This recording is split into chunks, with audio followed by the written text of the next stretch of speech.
Hello family, most welcome. Team Puneri Paltan के बारे में अगर मैं बात करूं तो last year Aslam Inamdar injured हुए। गौरव खत्री का फॉर्म वो नहीं दिख पा रहा था और लेफ्ट कॉर्नर का भी इशू चल रहा था और उस कारण मतलब लास्ट ईयर इनका रैंक 8वें नंबर पे था। बट मुझे लगता है इस साल कुछ बेहतरीन करेगा। क्यों, वो भी मैं वीडियो में एक्सप्लेन करूंगा। तो लास्ट ईयर इनके हेड कोच कौन थे? बीसी रमेश साहब। वो अब नहीं है। अब न्यू हेड कोच कौन है? अनूप ठाकुर सर। ठीक है, वो भी बेहतरीन प्लेयर थे, सबको पता है। अगर और देखेंगे इस बार अनूप ठाकुर सर ने क्या स्क्वाड बिल्ड किया है पुनेरी पल्टन का। सबसे पहले हम बात करेंगे रेडर्स की, देन उसके बाद defenders and then allrounders. So raiders में राइट रेडर में अगर आप देखोगे तो इन्होंने एक और प्लेयर का इंक्लूजन किया है। जैसे कि इनके पास पहले से पंकज मोहिते था। मोहित गोयत ना इंजर्ड हुआ है, इंजर्ड हुआ था फेडरेशन कप मैचेस में। वो क्रॉस चेक करना पड़ सकता है कि उनकी इंजरी कंसर्न क्या है। सचिन तनवर एक स्पेशल प्लेयर को ऐड किया है जिसको तमिल तलावास ने पहले मतलब 2 करोड़ के करीब ऊपर प्राइस देके खरीदा था। बिल्कुल अच्छा नहीं कर पा रहा था। देन स्टुअर्ट सिंह, मिलाद मुहाजर, अभिषेक गुंगे।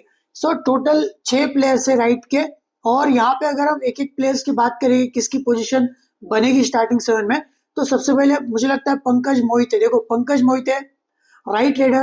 पंकज मोहिते को ना आशु सिंह जो चेन ब्लॉक लेके आता है, वहां पे पंकज मोहिते डुबकी मारने की कोशिश करता है, तो वहां पे टैकल किया जा सकता है। रनिंग हैंड टच मारने की कोशिश करता है पंकज मोहिते को।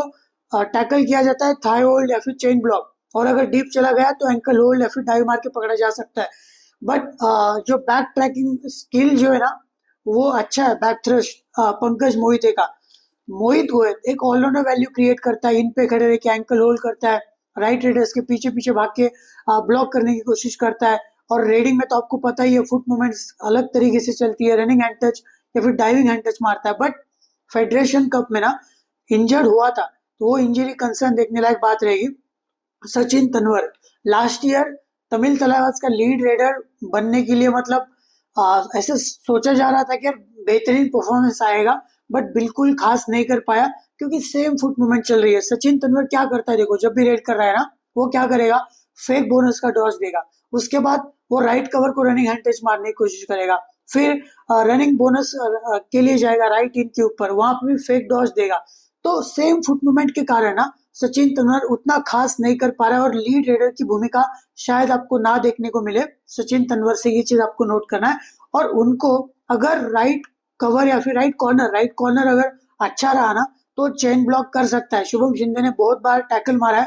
सो सचिन तनवर की रेडिंग का जो है, वो जो फुट मूवमेंट्स है, वो थोड़ा सा चेंज करनी पड़ सकती है। देखेंगे अनुप ठाकुर सर के साथ कैसे मतलब यहाँ पे परफॉर्म करेंगे। स्टुअर्ट सिंह की जगह तो बनेगी नहीं। मिलाद मुहाजिर एक ईरानियन प्लेयर है, बट इनकी भी जगह बनेगी नहीं। और अभिषेक गुंगे को मैंने ज्यादा देखा भी नहीं है, सो मैं उनके ऊपर उतनी बात भी नहीं कर सकता। तो मुझे लगता है पंकज मोहिते, सचिन तनवर, मोहित गोयत की इंजरी वो एक कंसर्न रहेगा। लेफ्ट रेडर्स की अगर मैं बात करूंगा तो यहाँ पे आप असलम इनामदार को ढूंढ रहे होगे, बट वो है ऑलराउंडर्स में, तो उनके पास भी आएंगे। बट पहले आदित्य शिंदे एक ही प्लेयर है लेफ्ट रेडर्स में यहाँ पे। तो आदित्य जब नेशनल मैचेस हुए थे वहां पे बेहतरीन कर रहा था टीम महाराष्ट्र की तरफ से।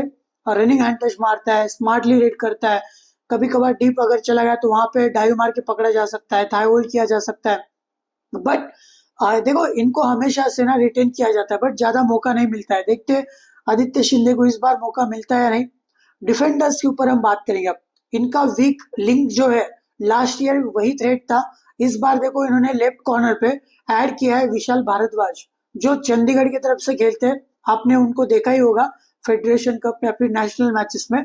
तो विशाल भारद्वाज ना क्या करता है, देखो इनका प्लस पॉइंट क्या है, जब भी राइट का रेडर आता है ना, तो वो बोनस लाइन के ऊपर ना उसको पता है, उसकी जो नजरें रहती है ना, आंखें, वो एंकल होल्ड के लिए जाता है, वो एडवांस राइट रेडर्स को आने देता है, फिर एंकल होल्ड उठाने की कोशिश करता है।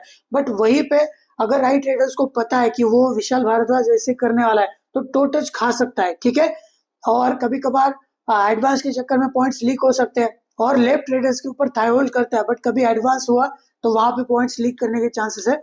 मोहम्मद अमान करके एक प्लेयर है, आपने इनको यूपी कबड्डी लीग में देखा होगा, और इनको 35 लाख रुपए दिए। मुझे नहीं लगता था कि यार वर्थ इट रहेगा उतने अमाउंट का। शायद खेलने की मतलब कि यहाँ पे पोजीशन स्टार्टिंग 7 में शायद इनका मौका ना बने। मुझे ऐसा लगता है विशाल भारद्वाज ही आपको लेफ्ट कॉर्नर खेलते हुए दिखेगा। राकेश का भी एक ऑप्शन है, बट शायद इनकी जगह बनेगी नहीं। राइट कॉर्नर में देखो, यहाँ पे जो दो बड़े नाम है, एक तो गौरव खत्री, दूसरा दादासो पुजारी। देखो लास्ट ईयर गौरव खत्री ही स्टार्टिंग 7 में पहले से ही उनकी जगह है, बट उतना खास नहीं कर पा रहा था। सो उसके बाद सब्स्टिट्यूट करके दादासो को लाया जा रहा था। सो मुझे लगता है गौरव खत्री का सेम फॉर्म चल रहा है, बिल्कुल भी अच्छा नहीं चल रहा है फॉर्म। जब राइट वाला रेडर रेड करने जा रहा है ना, तब एडवांस ब्लॉक करने के लिए आ रहा है, कभी कभार सिंगल फ्रंटल ब्लॉक के लिए आ रहा है, वहां पे गलतियां हो रही है। और लेफ्ट रेडर के ऊपर एडवांस एंकल होल्ड के लिए जा रहा है, वहां पे भी गलतियां हो रही है। अगर कोई वीक रेडर है तो डेफिनेटली वहां पे टैकल हो सकता है, बट स्मार्ट रेडर वहां से पॉइंट्स निकाल सकते हैं। सो गौरव खत्री सब्स्टिट्यूट भी हो सकता है, और शॉक मत होना, उसके बदले में दादासो पुजारी भी आएगा। छोटा सा दिखने में है, बट बहुत ही पावरफुल है और बेहतरीन खेलता है, युवा पलटन की तरफ से भी खेलता है। सो मुझे लगता है इन दोनों में से कोई एक खेलेगा। स्टार्टिंग तो गौरव खत्री के साथ ही करेंगे, बट अगर अच्छा नहीं खेल पाया तो दादासो पुजारी भी आ सकता है। संजय की भी यहाँ पे जगह बिल्कुल बनेगी नहीं, मुझे ऐसा लगता है। ठीक है, सो राइट कॉर्नर में या तो गौरव या तो दादासो। राइट कवर की अगर मैं बात करूंगा तो सिंगल हैंडेडली अभिनेश नटराजन वही आपको खेलते हुए दिखेगा। फ्रंटल ब्लॉक ट्रिक करके आता है, सो डेफिनेटली बेहतरीन है। और जब भी रनिंग बोनस लेने जाए कोई राइट का रेडर, तो वहां पे नीचे बैठ के एंकल होल्ड करने की कोशिश करता है। बहुत ही attacking aggressive brand of kabaddi खेलता है। So definitely right cover Abhinesh Nadarajan खेलेगा। लेफ्ट कवर यहाँ पे इन्होंने गुरदीप को पिक किया है, जो लास्ट ईयर पटना पायरेट्स की तरफ से फाइनल में हाई फाइव मारा था, उससे पहले एलिमिनेटर में भी हाई फाइव मारा था।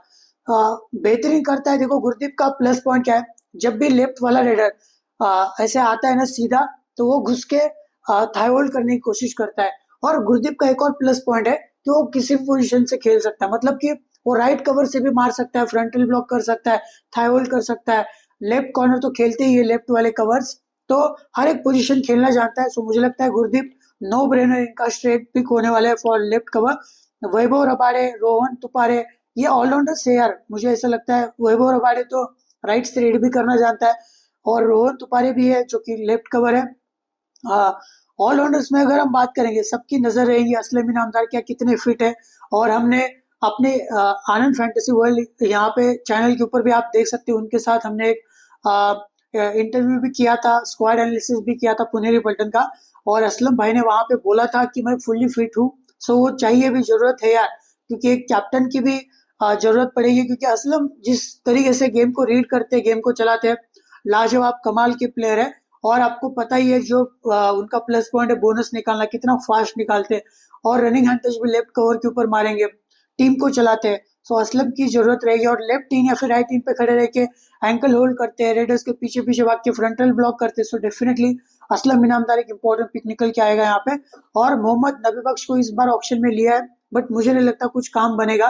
देखो रेडिंग राइट से करते हैं, उतना अच्छा नहीं कर पा रहे, कभी कभार 5-2 कॉम्बिनेशन में राइट इन या फिर लेफ्ट इन पे खड़े रहते हुए एंकल होल्ड या फिर थाई होल्ड आपको करते हुए दिखेंगे।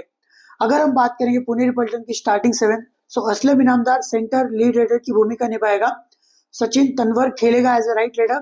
थर्ड रेडर पंकज मोहित या फिर मोहित गोयत। मोहित गोयत की इंजरी कंसर्न भी है, तो मुझे लगता है पंकज मोहित ही स्टार्ट करेगा। लेफ्ट कॉर्नर बहुत बड़ी दिक्कत है, बट यहाँ पे विशाल भारद्वाज को इन्होंने खरीदा है, और ये यही खेलेगा विशाल भारद्वाज। मोहम्मद अमान का भी स्लॉट वहां पे रहेगा। Right corner Gaurav Khatri, right cover Abhinesh Nadarajan, left cover Gurdeep. Covers में कुछ इश्यू है नहीं है, बट इनके जो दोनों भी कॉर्नर है ना, लेफ्ट कॉर्नर राइट कॉर्नर, गौरव भी फॉर्म में है नहीं है, विशाल भारद्वाज है, बट कितने देर तक वो चलेगा अच्छा, वो भी देखने लायक बात रहेगी। और मुझे लगता है अगर देखो इनका रेडिंग तो ठीक है, बेहतरीन है, क्योंकि असलम अब वापसी कर रहा है, बट डिफेंस में ना मुझे थोड़ी सी कमजोरियां लग रही है अगेंस्ट क्वालिटी रेडर्स। तो अगेंस्ट क्वालिटी जो भी टीम के पास अच्छे रेडर्स है, वहां पे थोड़ा सा स्ट्रगल करेंगे, स्पेशली गौरव खत्री, ये विशाल भारद्वाज। सो प्लेऑफ्स के करीब मुझे लगता है ये प्लेऑफ्स के अंदर आ भी सकते, चांसेस है, पोटेंशियल है, बट अच्छा गेम दिखाना पड़ेगा। Thank you. ऐसे ही और वीडियोस के लिए सब्सक्राइब आनंद फैंटेसी वर्ल्ड यूट्यूब चैनल, और for more updates follow Telegram channel, link description और कमेंट सेक्शन में मिल जाएगा। Thank you.